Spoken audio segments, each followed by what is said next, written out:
I don't think there's a better way for you to convince me that someone is a good person, a wise person, or a kind person than for me to see them apologize for something. And I'm not talking like, the YouTuber who does something awful and sits on the ground and apologizes, or like the corporate PR apology, Instagram. I mean like the small transgression where you probably don't even need to make an apology, like no one's even expecting of you, but you recognize that you've done something wrong or made some minor transgression or caused some amount of harm or distress to another person, and then you take ownership of it and say sorry.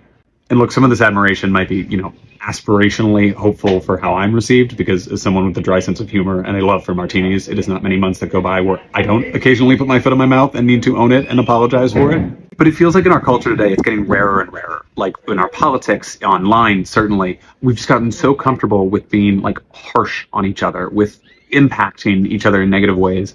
And I just think it's so chic and tasteful to walk through life not expecting that you're going to get every single thing right, no matter how hard you try. And even sometimes knowing that you're going to cause distress when you do things right, because people bounce off of each other in a funny way.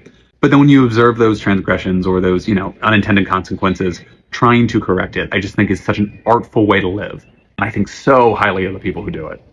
Plus, I'm sure we all have people in our lives who probably should apologize a little bit more, and whether it's a lack of awareness or just a firm belief that they alone are right, don't do it. And, that's a complicated friend or family member to have. I think it actually brings people closer together when they have the ability to screw up, express contrition and then reconcile. That is the strongest relationship I think you can have with someone.